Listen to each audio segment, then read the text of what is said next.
Hi, my name is Calabria. I have a few different hobbies that I have interest in. One would be rock hounding. I also love hiking, riding my bike, and then I also have quite a few plants. I have 7 aquariums. I have several tarantulas, and I also have a snake. When I was growing up, my dad had tarantulas, my uncle also as well. I think at one point he had up to 8 tarantulas total. My dad would only have 1 or 2 at a time throughout the years. I was very fond of them, very interested in them, would watch them.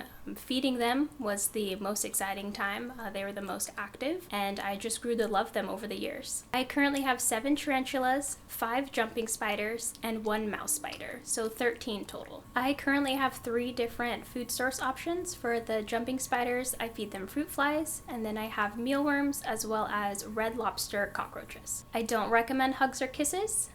They do have venom. I do have 2 that are venomous.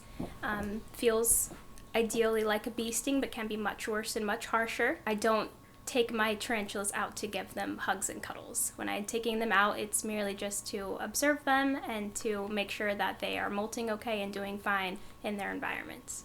The dangers associated with being a spider mom include the different types of tarantulas that you can own. A few of them have venomous bites that they can inflict on you, which can be hazardous to your health, as well as some of the ones that I own are terrestrial ones, and they are known for kicking or eradicating hairs on the back of their legs that are very irritating, especially if getting into your eyes or your face, and can cause irritation, itching, and all around not a fun time. Basic care for a tarantula includes having an environment for them that's the proper size, dirt, providing fresh water, having a food source for them, as well as providing a shelter. Shelter is very important. You can use different objects for shelters. I have used toilet paper rolls, cork bark, and other items that have worked very well for my tarantulas. I recommend that you start with jumping spiders. They do require a little bit more care than tarantulas, but they are very fun, and it's a great way to get introduced to the idea of spider keeping without getting into a long-term situation. Most jumping spiders live 1 to 2 years, whereas tarantulas can live upwards of 5 to 10 years,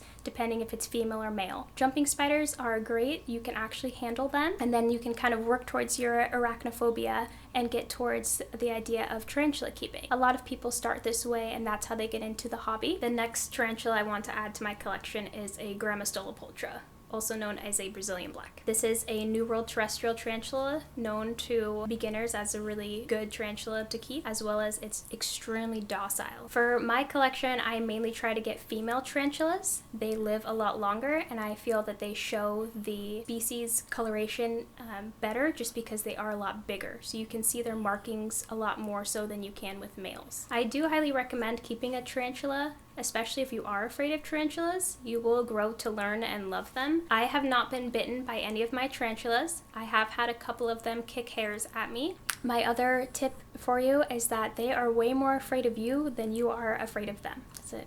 That's all I got.